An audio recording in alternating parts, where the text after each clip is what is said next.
Hello friends, good morning to all of you and welcome to study with Gyan Prakash. दोस्तों, आज 16 सितंबर 2020 दिन है बुधवार और आज का दिन कई मायने में बहुत ही महत्वपूर्ण है। आज ही के दिन यानी कि प्रतिवर्ष 16 सितंबर को अंतर्राष्ट्रीय ओजोन परत संरक्षण दिवस के रूप में मनाया जाता है और इस वर्ष यानी कि 2020 की थीम रखी गई है ozone for life 35 years of ozone layer protection. तो ये बात जरूर याद रखिएगा, फॉर ऑल द एग्जाम से बहुत इंपॉर्टेंट होगा, वैसे भी आपको पता होना चाहिए। और सोशल मीडिया पर आप हमसे कनेक्ट हो सकते हैं, स्टडी विद ज्ञान प्रकाश लिख के सर्च करिए और कनेक्ट हो जाइए।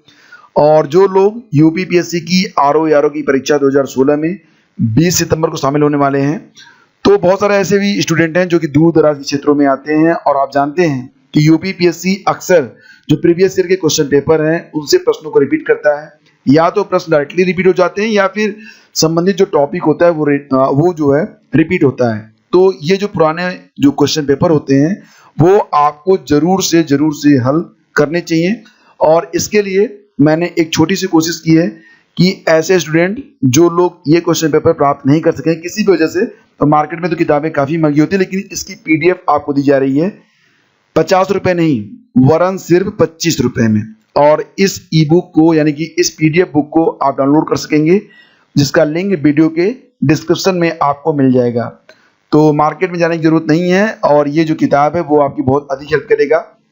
इसमें क्या मिलेगा आपको, देखिए सभी जीएस और हिंदी के पेपर मिलेंगे, बीईओ की जो अभी हाल ही में परीक्षा हुई है वो भी क्वेश्चन पेपर मिल जाएगा आपको ओरिजिनल फॉर्म में, और जो आंसर की आई है वो भी मिल जाएगी। सभी प्रश्न पत्रों का हल मिलेगा, लेकिन नवीनतम डेटा के साथ, यानी कि जो डेटा पुराने हो गए हैं तो उसको भी वर्तमान में उसकी क्या स्थिति है ये चीज़ भी आपको बता दी गई है। और मैं आपको एक झलक इसकी दिखा देता हूं, जैसे कि ये क्वेश्चन पेपर आपको एज इट इज मिल जाएगा जैसे कि आपको एग्जाम में मिलता है, और ये इस प्रकार से आपको उत्तर माला मिलेगी जिसमें आप देख रहे हैं कि पूरा डिटेलिंग आपको मिल जाएगी ठीक से। डुलुथ नगर सुपीरियर झील पर स्थित है, इरी झील के निकट डेट्राइट शहर स्थित है, और इसी प्रकार से। और साथ ही साथ देखिए जो चीजें पुरानी हो गई हैं, लाइक एज कोई क्वेश्चन है जिसमें हुरून ग्लोबल रिच लिस्ट 2018 के बारे में बात की गई है, तो उसे 2020 से अपडेट भी कर दिया गया है, ठीक है। और यहाँ पर देखिए अगर आप सुल्तान अजलान शाह कब 2018 के बारे में बात हो रही थी, तो इसे 2019 से भी अपडेट किया गया है, ताकि अगर पूछा जाता सवाल तो लेटेस्ट जो डेटा है वो आपको पता चल जाए। तो ये किताब बहुत ही कम कीमत में आपके लिए उपलब्ध है, अगर आपको चाहिए तो डिस्क्रिप्शन चेक कर लीजिएगा। और देखिए 29,334 एक बहुत ही पुरानी गणित और विज्ञान शिक्षक भर्ती थी, और बहुत सारे अभ्यर्थी हो सकता है कि संबंधित भी ना हो आप लोग, क्योंकि 2013 में आई थी भर्ती। तो उसमें क्या हुआ था कि बीएससी लेवल मतलब जो ये कहा गया था कि जो विज्ञान और गणित के जो शिक्षक बनेंगे उनका स्नातक में विज्ञान और गणित का होना अनिवार्य है। लेकिन बहुत सारे ऐसे प्रोफेशनल भी थे, लाइक जो लोग बीटेक किए थे, बी फार्मा किए थे, बायोटेक्नोलॉजी किए थे, तो वो लोग भी इसमें सेलेक्ट हुए थे, तो उनके चयन को चुनौती दी गई थी। और फिलहाल ये जो प्रोफेशनल हैं उनके ही पक्ष में बात गई है, यानी कि कहा गया कि स्नातक में चाहे आप प्रोफेशनल डिग्री हो, चाहे आप बीएससी हो, चाहे आप बीए हो, अगर आपने संबंधित विषयों का अध्ययन किया है तो आप मतलब टीचर बनने के योग्य हैं। तो प्रोफेशनल कंटेंट का जो केस था ये खारिज हो गया है। और आने वाले जो समय में फ्लिपकार्ट का एक बिग बिलियन डेज सेल आने वाला है, तो उसमें लगभग 70,000 से ज्यादा लोगों को प्रत्यक्ष और लाखों अप्रत्यक्ष रोजगार मिलेगा। देखिए क्या होता है कि जब बिग बिलियन डेज चलता है ना, तो बहुत सारी चीजें लोग बुक करते हैं, तो कुछ पैसे अगर आपके पास बाइक है, आप थोड़ा काम करना चाहते हैं तो आप इस पे कमा सकते हैं। तो काफी अच्छे मतलब चांसेस रहेंगे। आप अपने शहर में जाइए, जो फ्लिपकार्ट के ऑफिस है वहां से संपर्क कर लीजिए, जॉब आपको मिल जाएगी। और देखिए यहाँ पर डिग्री कॉलेजों में रिक्त पद भरने की याचिका हाई कोर्ट ने खारिज कर दी है। इलाहाबाद हाई कोर्ट ने कहा है कि योग्यता होने से किसी भी व्यक्ति को चयनित होने का और नियुक्ति पाने का विधिक अधिकार प्राप्त नहीं होता है। कोर्ट ने टिप्पणी प्रदेश के डिग्री कॉलेजों में रिक्त पदों को भरने की प्रक्रिया शुरू करने का आदेश देने की मांग में दाखिल याचिका खारिज करते हुए की है। अदालत का कहना है कि यह नियोजक पर है कि वह खाली पदों को भरे अथवा नहीं। कोर्ट ने सुप्रीम कोर्ट के फैसलों का हवाला देते हुए याचिका में हस्तक्षेप करने से इनकार कर दिया। यह आदेश न्यायमूर्ति विवेक अग्रवाल ने सौरभ कुमार सिंह और अन्य की याचिका पर दिया है। याचिका पर अधिवक्ता सत्येंद्र त्रिपाठी, आयोग की तरफ से अधिवक्ता कृष्णजी शुक्ल ने बहस की। याचिका का कहना था कि डिग्री कॉलेजों में पिछले 5 साल से सहायक प्रोफेसर की भर्ती नहीं निकाली गई, 4,000 पद खाली हैं और याचिकागण पीएचडी और जो शिक्षक पात्रता होती है नेट वो पास हैं, प्रोफेसर पद पर चयनित होने की अर्हता रखते हैं। तो इस पर कहा गया कि याचियों को ऐसी मांग करने का वैधिक अधिकार नहीं है। सरकार को प्रशासनिक, आर्थिक या नीतियों के चलते पदों को भरने या न भरने का अधिकार है। सरकार चाहे तो पद समाप्त या पदों की संख्या घटा या खाली पदों को भर सकती है। तब तक इसे चुनौती नहीं दी जा सकती जब तक सरकार का फैसला दुर्भावनापूर्ण हो या विवेकाधिकार का प्रयोग न किया गया। तो ये चीजें कही गई हैं। तो देखिए, इलाहाबाद हाईकोर्ट ने कहा है कि कर्मचारी मुआवजा अधिनियम में जनवरी 2020 में हुए संशोधन का लाभ संशोधन तिथि के पहले के मामलों में नहीं दिया जा सकता। सुप्रीम कोर्ट ने भी स्पष्ट किया है कि संशोधन का भूतलक्षी प्रभाव नहीं होगा।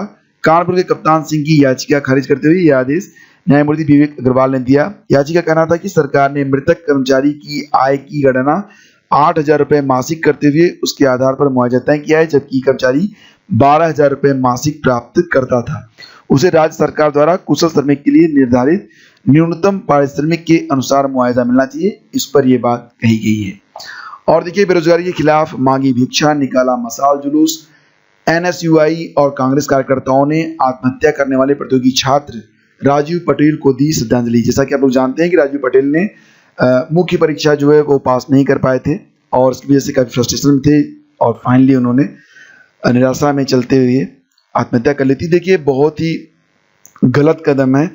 हालांकि परेशानियां सबके जीवन में आती जाती रहती है, लेकिन आत्महत्या तो मैंने कहीं पढ़ा था कि suicide is the permanent solution of A temporary problem. कोई भी समस्या जीवन में अस्थायी नहीं होती है, न आपका शरीर न आपकी उम्र। तो फिलहाल समस्याएं सबके सामने हैं, जो लोग उससे लड़ रहे हैं उनको मंजिल भी मिल जाएगी। इस तरह से तो क्विट नहीं करना चाहिए। और देखिए, एनएसयूआई और कांग्रेस के कार्यकर्ता हैं, उन्होंने मंगलवार शाम मशाल जुलूस निकालकर पीसीएस परीक्षा में असफल होने पर आत्महत्या करने वाले छात्र राजीव पटेल को श्रद्धांजलि अर्पित की और सुबह बेरोजगारी के मुद्दे पर सांकेतिक रूप से भिक्षा मांगकर सरकार के प्रति अपना आक्रोश जाहिर किया। मंगलवार शाम 7 बजे ईश्वर शरण डिग्री कॉलेज के सामने जुटे एनएसयूआई और कांग्रेस कार्यकर्ताओं ने प्रतियोगी छात्र राजीव पटेल के चित्र पर माल्यार्पण किया। इसके बाद मशाल जुलूस निकाला और युवाओं के बीच संदेश देने की कोशिश की कि वर्तमान सरकार युवाओं के भविष्य से खिलवाड़ कर रही है। कार्यकर्ताओं ने कहा कि बेरोजगारी से परेशान प्रतियोगी छात्र राजीव पटेल ने अपनी जान दे दी। बेरोजगारी के कारण आत्महत्या के मामले बढ़ रहे हैं और इसके लिए प्रदेश और केंद्र सरकार जिम्मेदार है। ये बातें कही गई इस मीटिंग के दौरान, ये जो प्रदर्शन किया गया इस दौरान ये बातें कही गई हैं। और आपको बता दें तो बेरोजगारी के खिलाफ छात्र संघ भवन गेट से विश्वविद्यालय चौराहा होते हुए नेत्राम चौराहा तक सांकेतिक रूप से भिक्षा मांगी गई और सरकार पर युवाओं के भविष्य से खिलवाड़ करने का आरोप भी लगाया गया। पूरी खबर आप प्रयागराज अमर उजाला एडिशन में आकर पढ़ सकते हैं। देखिए, जो लोग यूपी बोर्ड, हाई स्कूल और इंटरमीडिएट में कंपार्टमेंट इंप्रूवमेंट की परीक्षा देना चाहते हैं, अगर आपसे भी संबंधित कोई स्टूडेंट है तो उसको बता दीजिएगा कि ये जो परीक्षा होगी वो 3 अक्टूबर को होगी। 3 अक्टूबर में 2 पालियों में। जो पहली पाली होगी वो परीक्षा 8 बजे शुरू हो जाएगी और 11:15 बजे तक चलेगी। सेकंड मीटिंग की परीक्षा 2 बजे से 5:15 बजे तक चलेगी और ये बातें बताई गई हैं बोर्ड सचिव के द्वारा। और ये भी कहा गया कि परीक्षाएं जनपद मुख्यालय पर जिला विद्यालय निरीक्षक की ओर से तय परीक्षा केंद्रों पर कराई जाएगी। सारी जानकारी आपको अपने स्कूल कॉलेज से मिल जाएगी। और कोरोना के चलते प्रदेश के अधिकांश विश्वविद्यालयों में स्नातक अंतिम वर्ष की परीक्षा नहीं होने और रिजल्ट जारी नहीं होने से नए शैक्षिक सत्र में डीएलएड में प्रवेश अधर में फंस गया है। शासन की ओर से डीएलएड प्रवेश को लेकर स्पष्ट दिशा निर्देश जारी नहीं होने से अब शैक्षिक सत्र शून्य होने की संभावना बढ़ गई है। प्रवेश नहीं होने से डीएलएड की 2,42,000 सीटें खाली रह जाएंगी। सचिव ने कहा था कि उन्होंने शासन के पास प्रस्ताव भेजा लेकिन अभी तक कोई निर्णय नहीं हुआ है। और अब आपको बता दें कि पीसीएस की प्रतीक्षा सूची जारी किए जाने की मांग फिर से उठने लगी है। अभ्यर्थियों को आशंका है कि हमेशा की तरह इस बार भी सीटें खाली रह जाएंगी। ऐसे प्रतियोगी छात्रों की मांग है कि आयोग को पीसीएस की जो वेटिंग लिस्ट है वो भी जारी करनी चाहिए ताकि जो लोग ज्वाइन नहीं करते हैं उनके ज्वाइन न करने से जो पद रिक्त रहेंगे उनको भरा जा सके।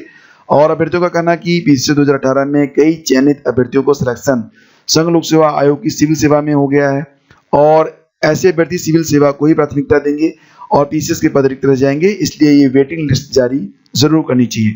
और इसी के साथ आपको बता दें कि यूपी में शुरू हो गई है पंचायत चुनाव की तैयारियां। मतदाता सूची का पुनरीक्षण 1 अक्टूबर से होगा और अगले साल की पहली तिमाही में यानी कि जनवरी, फरवरी या मार्च में ये चुनाव जो होंगे वो हो सकते हैं और 12 नवंबर तक ये पुनरीक्षण जो का कार्य किया जाएगा। मतदाता सूची का जो अंतिम प्रकाशन होगा वो 29 सितंबर को होगा। आपको बता दें कि 2021 की पहली तिमाही में चुनाव कराए जा सकते हैं। तैयारियां इसके लिए तेज हो गई हैं। आयोग 30 सितंबर तक ग्राम पंचायतों का परिसीमन भी करवा देगा और इसी अवधि में बीएलओ और पर्यवेक्षकों को उनके कार्यक्रम का आवंटन किया जाएगा। राज्य निर्वाचन आयुक्त मनोज कुमार ने सभी जिलाधिकारियों को कोविड-19 की गाइडलाइंस के अनुसार ही पुनरीक्षण करने के कार्य उसके लिए निर्देश दिए हैं और यहाँ पर आप पूरी जानकारी को पाँच करके पढ़ सकते हैं। आगे बढ़ते हैं।